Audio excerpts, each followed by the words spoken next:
Hi, everyone, and welcome back to another episode of the Sarah Scoop Show. I'm so excited for our guest today. Hello, Mackenzie. Hi. Thank you for joining me. Many people will recognize you from Love Island. So let's just jump right into it.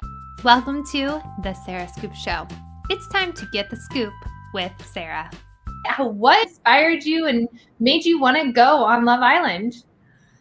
Oh, wow. It seems like forever ago, doesn't it? So they actually approached me for season 1. And at the time, I was just not in the place. I was dating somebody and it was just not my time. So when they came back around for season 2 and they had an interest, I was like, okay, maybe like I'm single now. And then the pandemic happened. So I thought, okay, this is the perfect opportunity. Like, when am I going to get to meet and date a bunch of people during the pandemic? So yeah, it was really exciting. And, Vegas was a very different backdrop from what they normally do. And I'm just really impressed with the fact that they were able to pull off this season in the pandemic. So I'm sure you had to be quarantined. Like, how was all of that? And what was it like spending all of that time prepping? Like, did you know for sure you were going to get to go on this show? What was all of that like? Yeah, so normally from what I've been told, the time that you're sequestered to the hotel prior to going into the villa is typically more like maybe like 2 weeks. For me, it was a month. So most people that they thought were going to, when you get flown out to Vegas, you don't know if you're going to actually even be on the show. That's like in the contracts, there is like a clause that says there's no guarantee you're going to be on the show. So really none of us had any idea if we were actually going to go in the villa. We were really just all taking a shot. And then we were in the hotel quarantines for COVID purposes for a month. Some people were in there longer than that. But yeah, if you were being looked at for the first group, you were there at the very end of July. I only got about 2 weeks notice that I was going to Vegas.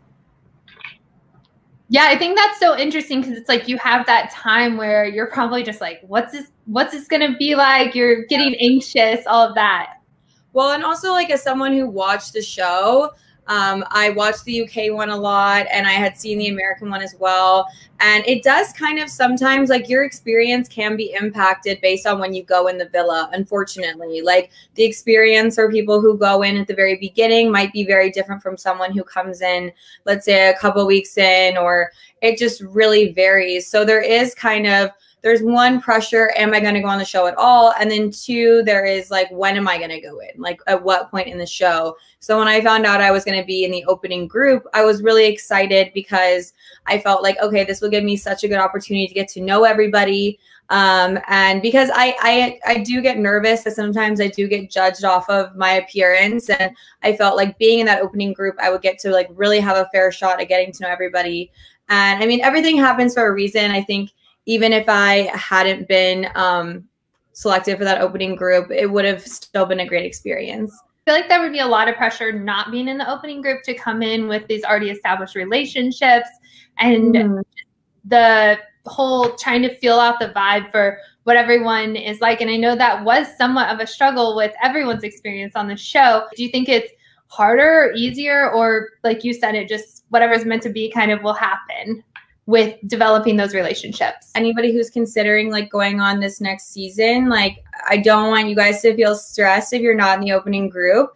Obviously like Calvin and Caleb weren't in the opening group, and look, they were there to the finale, and those are some of the guys that we got to know the best. And there were also girls that came in and made a massive impact. I mean, Cher was in the house for maybe like less than 2 weeks, and a lot of us girls are super close to her, and so are the guys. So it really it doesn't depend necessarily on when you go in. I think it is a bit of a luck thing though, because I think it does kind of depend on where people's heads are at that time. But I do think it's up to the people that are a part of the original cast to be very welcoming to the new people. And whether that was shown on TV or not, I do feel like us girls made an effort. It doesn't mean that everyone's going to click. It doesn't mean that everyone's going to get along, but I feel like there was an effort there to make everyone feel included. And yeah, it's really just about finding your connection. And if your person's not in there, then your person's not in there, unfortunately.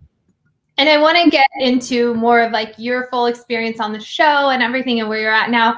But you mentioned like if people are considering going on this show. So you said earlier that you were actually approached for season 1 and then they came back for you for season 2. What do you think it was about you that made you stand out? And for people, I know that the show has a lot of fans and people are, wanting to apply and be considered. What advice do you have for them? I just think be yourself, be authentic. I mean, I think it is, like I said, unfortunately, just kind of like a luck thing. I've heard rumors, not about necessarily Love Island, but about reality shows in general, that they do tend to like target certain areas. But when you look at where our cast is from, like, some of them are from Virginia, like some of them are from like Nashville, like all over the place. It really wasn't that many people from LA. Like really no one was from LA.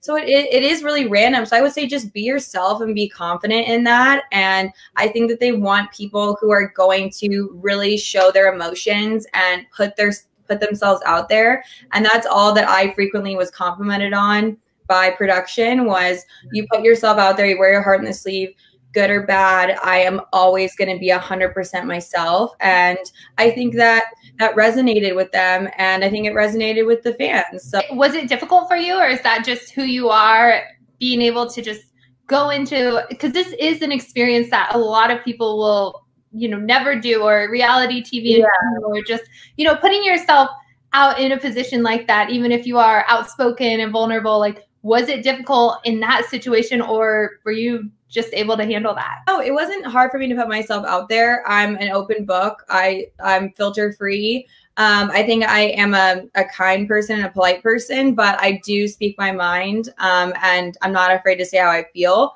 I do think though, the difficult part was I feel like I was very open about how I felt, but I do think it's easy to get misunderstood, not just by the public, but by your fellow Islanders. And that's just something that I wish that I had understood more early on, was you come from this environment outside the villa of your friends and your family who know exactly how you are, who know your intentions, who know how you process things. But these people in the villa, they're strangers, and we all come from such different backgrounds. We're all different ages. We were all at different stages in our lives. And it was difficult at times for people to understand right off the bat what it meant when someone interpreted something some way. So it's really important to, I think, be extra open, not just about your own feelings, but communicating with the other Islanders and saying, this is how I felt about the situation. How did you feel about it? How did you interpret my reaction? Because I was very surprised to learn as I got closer and more comfortable with people, I started to ask them, what did you think about this? And their interpretation of it was so different from mine. And I think if we'd had those conversations sooner, it could have avoided misunderstandings in the house. So that's what I would say is be aware that everyone interprets things differently. And that's not a bad thing. You just need to be open to hearing other people's perspectives. I think that's good advice just in general for anything. Going back to, you are on the show and you actually had a love story that people were able to follow. I saw recently that you guys announced that you have separated since the show, but you lasted for quite a while. And I think that there was a lot of people maybe on the show or even fans that didn't believe that it was even real. And going to last an update on, where you guys stand today, like if you and Connor are still friends. Looking at Twitter, and people were just very against it. They didn't believe that this was going to be a thing. You guys definitely came out and showed that you did work on this relationship. So if you can just kind of touch on how your relationship with Connor started, the progress, and maybe where you guys are at today.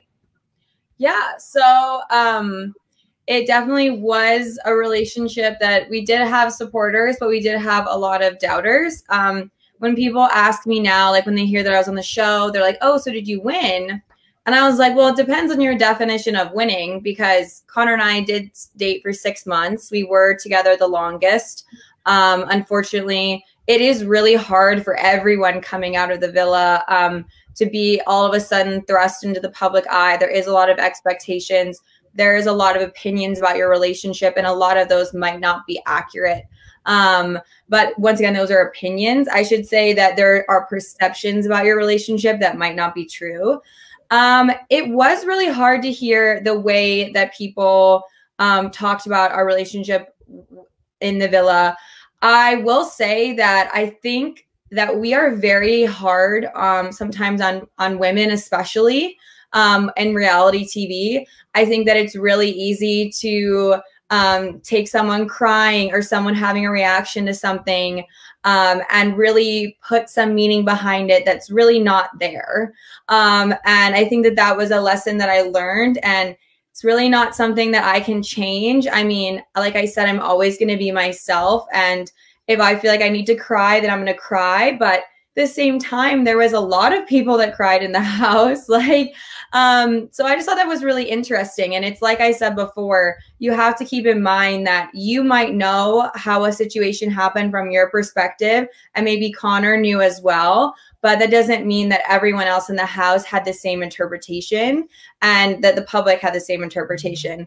So, you know, Connor and I did break up at the beginning of March. We announced our breakup. We are still on good terms. I still text with his mom all the time. I still follow his family. I still have a lot of love for them. Connor and I, unfortunately, are just headed in different directions with our lives. He had just graduated from his master's program. I had just graduated from college as well. So we're at the start of our careers, and we talked a lot in length when we got out of the villa about how are we going to merge these two journeys that we're on. And we kind of came to the same conclusion that at this point in our lives, we really couldn't say that those journeys were ever going to merge. And so we had to make the difficult decision to put ourselves first. And I think when you're as young as we are, I'm 24, Connor is 23, you really do have to put yourself first, because at the end of the day, you do have to look out for you. And I have the utmost respect for him, and I wish him all the best. And I think that we are on really good terms. It's hard to be friends with an ex, like to be like close friends afterwards. But who knows, that could definitely happen one day. Are you the type of person that's like, once it's done, or is that possibly something in the future that followers of yours or people that saw you guys on the show maybe could rekindle someday? I mean, I suppose you never know.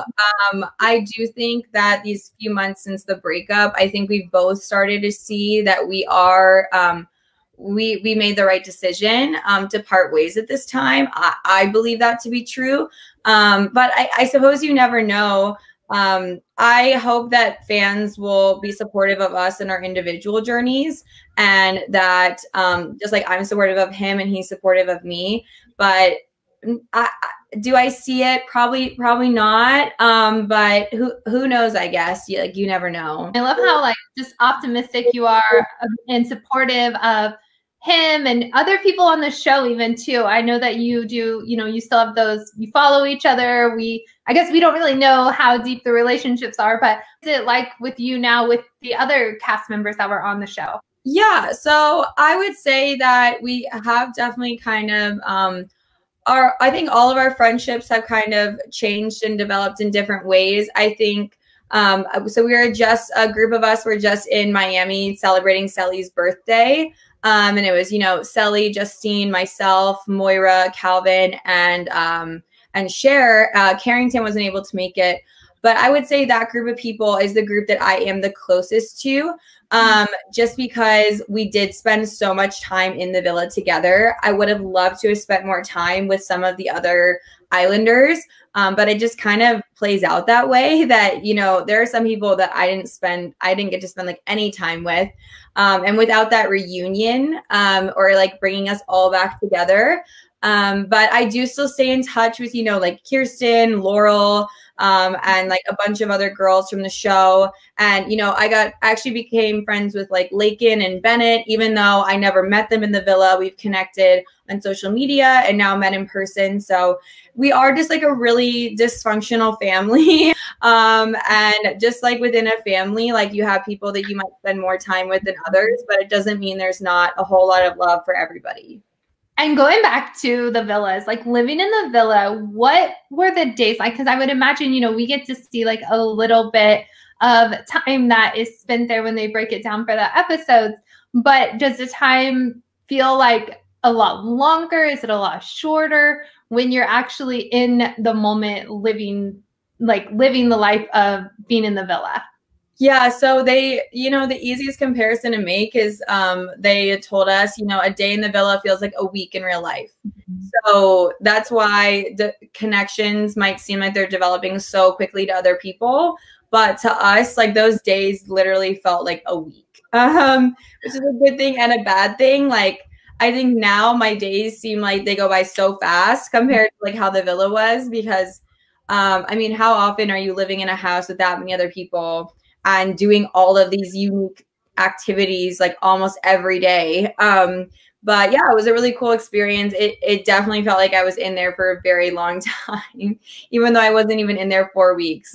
Was reality TV something that you were always wanting to do? I would not say that reality TV was ever like a goal of mine. I think that I majored in communications and media, but I'm a big sports fan. So if I ever saw myself being on TV, I thought it was going to be for sports. So no, it wasn't something I sought out, but I think, who knows, like if it hadn't been the pandemic, like I don't know what would have happened. I don't know, would I have gone on the show? Would I have not gone? But I just think everything just aligned perfectly in that moment. And it was like, okay, I'm going to go and I'm going to do this. And it was a great chapter of my life, but that's what it is a chapter. It is one chapter in a very long book. And it was a great experience. Reality TV is not for the thin-skinned, though. You've got to have very thick skin.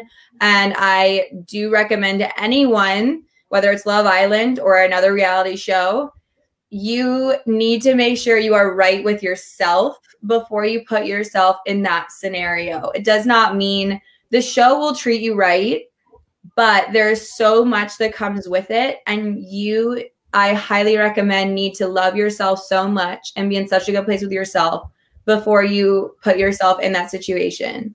And that is crucial. What advice do you have for people to just be the best version of themselves, or try not to care so much about what other people think? Yeah, so I did have a very difficult childhood as far as bullies. I was bullied a lot.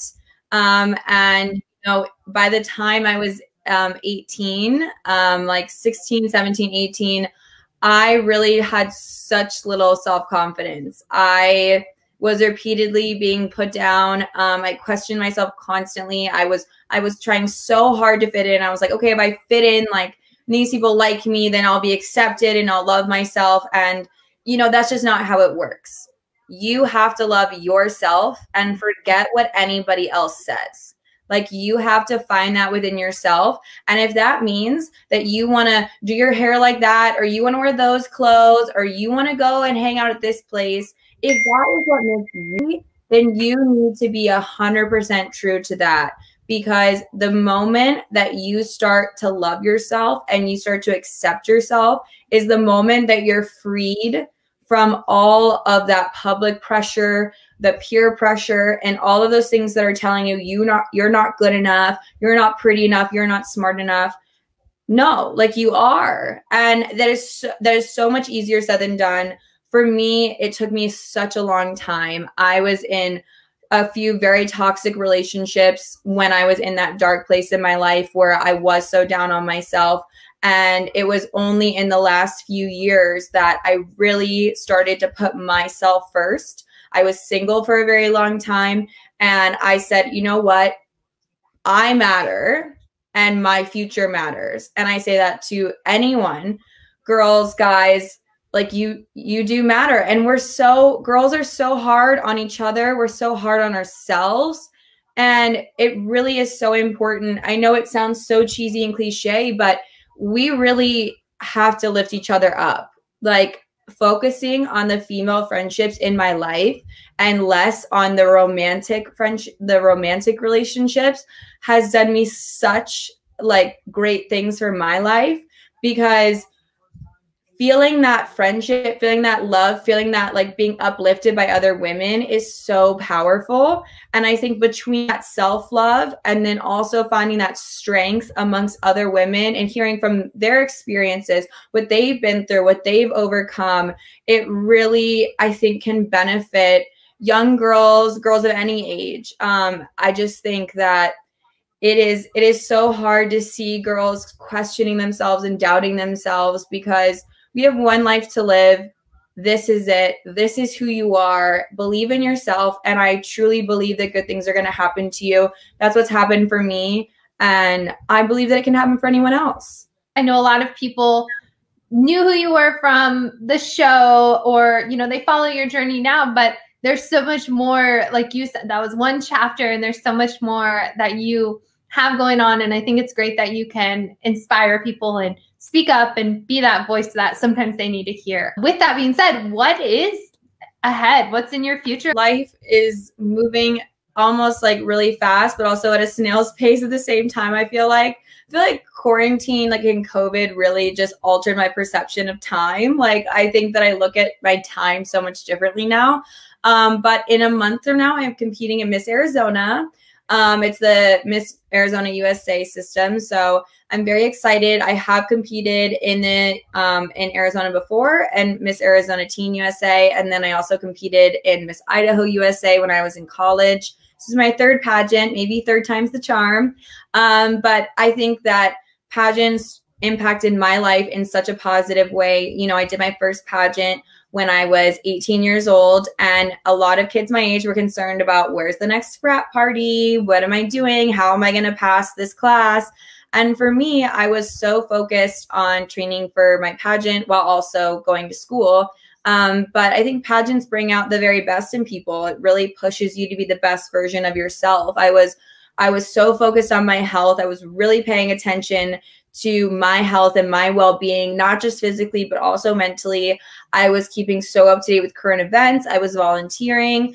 And I think had I not done that pageant when I was 18, who knows where I would be now, honestly. Like, I think I'd still be a great person, but I think that I am a better person because of that pageant. So I'm really excited to compete again. I've always dreamed of coming back and competing in Arizona. I moved around my entire life. A lot of people don't know that, but I've lived, in like 10 or 12 different, I've moved 10 or 12 different times. So I really haven't had a place to call home, but I've always just kept coming back to Arizona. I've spent almost 8 years here total now, and I love this state. I believe in the potential in it, and I really want to make a difference. Especially, like, I talk so much about mental health. You know, the suicide rate in Arizona is far too high, and there's so much that can be done to help improve the mental health of Arizonans. And I hope that if I were selected to represent my state at Miss USA and also just be a representative for my state, that I could make an impact here. So that's my short-term goal / long-term goal, because that would be a whole year that I would be crowned. And depending on how that goes, we'll just kind of see. I'm also starting my own brand called Out of His League. I'm working with a team of lawyers to establish my LLC, my trademarking. So I'm being very official about it. It's been quite the learning process, but Out of His League will eventually be a podcast. There will be a merchandise line. And I also hope to establish a mentorship program and a charity wing of it at some point. But Out of His League is all about encouraging young women to chase their dreams, particularly in male-dominated fields. I love sports. That's my passion. I have been told so many times that, no, you don't love sports, you're just a groupie. That's not true. I love sports so much. And I want to encourage other young women to go for their dreams, go for it, no matter what it is. It could be finance, business, all these fields that are like typically male dominated. It is 2021. You can do it for yourself. I believe in you. So that's what Out of His League is all about. Yeah, so just a lot of great things coming. I'm still so young, and I'm so excited about what I can do in the future and how I can make an impact. I think being a public figure, I do feel a responsibility to my followers, to people, to give them a voice and to just really try to do everything I can to touch people's lives, even in the smallest of ways. So I just hope I can continue to do that. And congratulations on the competition. Good luck. I think that's great too. Like you said, third time's the charm. That just goes to show people like, don't give up after the first time either.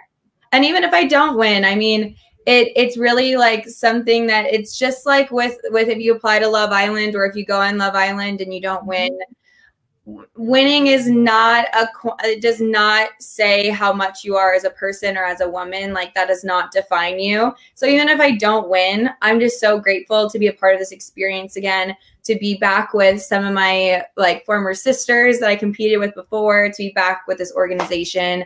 And so to anyone considering doing pageants, I highly recommend it. I love the USA system especially. So yeah, it's really great.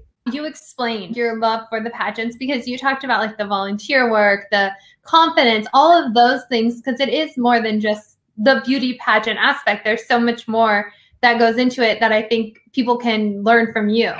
There's such a misconception. And I think that's why I was always so drawn to pageants in the first place, is because I have just been really, you know, defined by my looks. Like a lot of people don't take the time to get to know me. I have gotten passed over or overlooked for things because they're like, oh, she's just a blonde with big boobs, you know, and I'm so much more than that.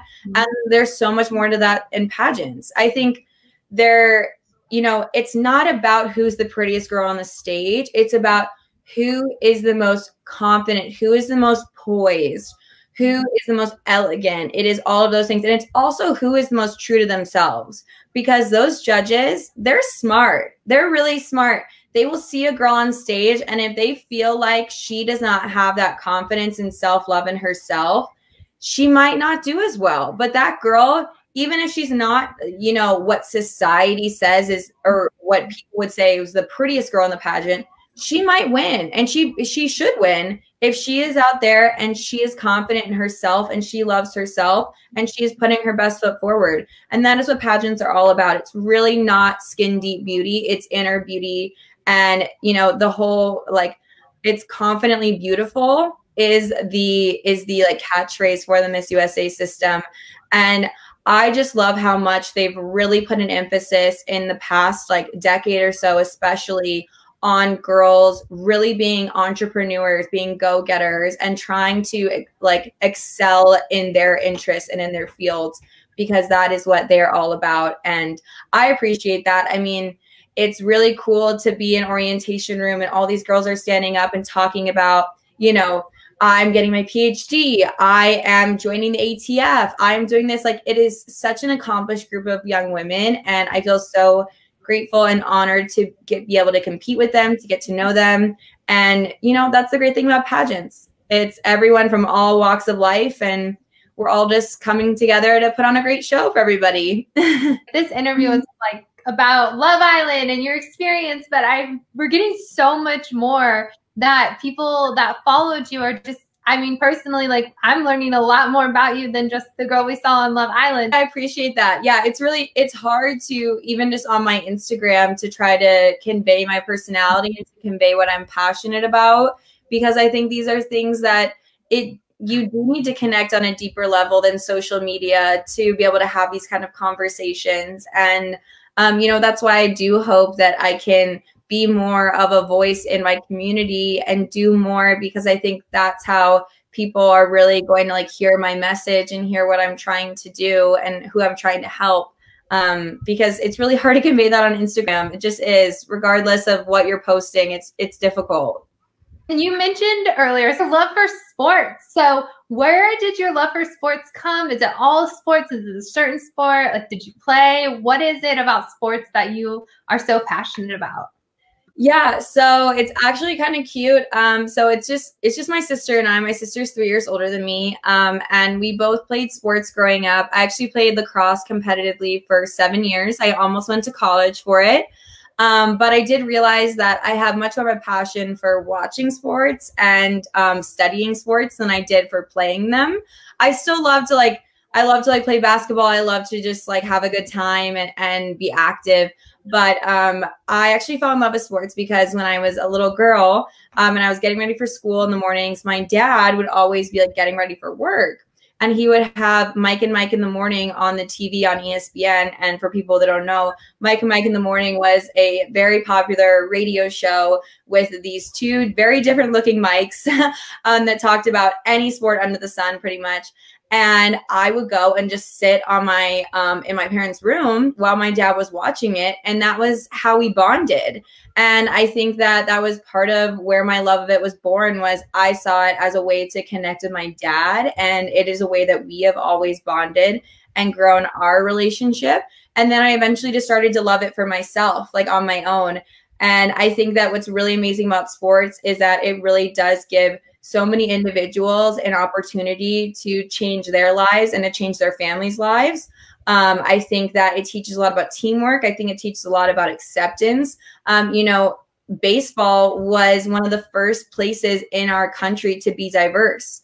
You had athletes that were different skin colors on a team together, and that wasn't happening in society, but it was happening in baseball. And I think that's incredible. I think that sports is a really amazing example of like what our society can achieve and things about it, that these nuances that people don't really notice. So I do love sports. And, you know, I do hope to work in them. It is hard to get a job in sports. I won't lie to you. But yeah, I love them all. I love them all for very different reasons.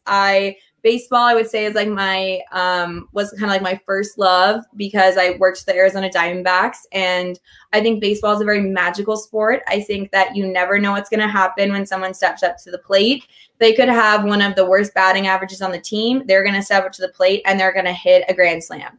You just really don't know. And I think that's so incredibly awesome and cool. And then I also love football. You know, I was born and raised on football. That's how my dad's a big football fan. And I love football. Hockey's really great as well. I've gotten really into that the past few years. And during quarantine, I actually really developed a big love for golf. And I think golf is a lot like baseball in the fact that you really don't know what's going to happen. But yeah, I mean, I could go on and on and on, but I do love sports, and I hope to share that love for sports more once I have my podcast and can help to teach other women more about sports who maybe have a lot of questions, because I have been told that I'm very good at explaining sports in a way that non-sports lovers can understand. Because when you ask your boyfriend or like a guy, you're like, what does this mean? Like, what is a third down in football? And them trying to explain that to you might not be as easy as like if I were to explain it to you. People can have a passion about so many different things. So I love that you're bringing that to the table as well. Do you know when people can start expecting to be able to listen to the podcast? I know you said you were working on getting everything established legally. Yes. So yeah, I'm still establishing all of that. And I've had this dream for years now of having my sports brands, because it's not like one individual entity. It is a brand basically based around me. And there's going to be so many different wings to it, hopefully at some point. But yeah, with the pageant, it's kind of a waiting game. Like, pageants are really interesting, because unlike like a fitness pageant or something, you know, where you're taking home a trophy, and I don't know what all you exactly win, but when it comes to being a title holder, that is a year of responsibility to your community and to your state, and to compete at Miss USA. So until I know the outcome there, I really can't focus too much on my project. Because I want to give it all the time and love and nurturing that it deserves. But I hope to have it by the end of this year, or if not, the start of next year. You will keep an eye out. And okay, we had a few more Love Island questions. Did you have any regrets on the show? I think my only regret is not having more fun. I think that I could have just had a little bit more fun with it. And I think, though, that that's easier said than done. I think in the moment, I do not regret any of the decisions that I made. I went with my heart, and I went with what I felt like was right. But looking back, I think I could have had a little more fun. I think I could have just been like, yeah, let's do it. Like, come on. But, you know, everything happens the way it's meant to happen. I can't live with regret. That would be not smart. Were you always being filmed by a person, or did some of the footage we see, is it just camera setup, or do you always know when you're being filmed? Assume that there's a camera on you at all times, except for when you're in the bathroom. Anything that happened on the show that we didn't see that you could give people like the inside scoop that Love Island fans will be shocked to know? I can't give too much information. I also haven't watched the whole show back, but based on what I have heard, I would say there's a lot that you guys don't get to see. So just keep that in mind when you're watching, that you're missing a lot. You're filming us 24 hours a day, and there's how many of us, how many people to follow at one point. But yeah, there's a lot of, we are joking around a lot more than you guys probably get to see. We do have a sense of humor. We are funny people. We are fun people. We're not drama all the time. Everyone wants to know like a little more that they didn't see. Everything that is shown isn't everything that happens. Not at all. Like, there is so much, and that's not a fault of production. That is just that there is simply not enough time to include everything. And I think that probably a lot of situations, you would probably have a different perspective on it if you saw some of the little tiny moments that led up to that moment. So just keep that in mind. Be patient, be loving, and be kind when you're watching reality television, because you are not seeing the whole story. Is looking for love on TV something that you would try again? No, never. Would never do a dating show again. I'll tell you that much. The only kind of show I would do is like Wipeout, or like if I could somehow train for American Ninja Warrior. That was going to be my suggestion for you, because I saw the course one time and all of your talk about sports and passion. I'm like, I love American Ninja Warrior. I love that show so much. I cannot explain to you why I'm so fascinated by it and why I could literally watch it for hours and not get bored. But shout out to American Ninja Warrior. I love watching. I don't think that I'm tall enough. That show, they had the course set up in Kansas City and I got to go try it. I made it like too jumpy. That was it. These people are skilled. It is crazy. Like, they are climbing up walls with just like their hand, like their feet. I don't even know.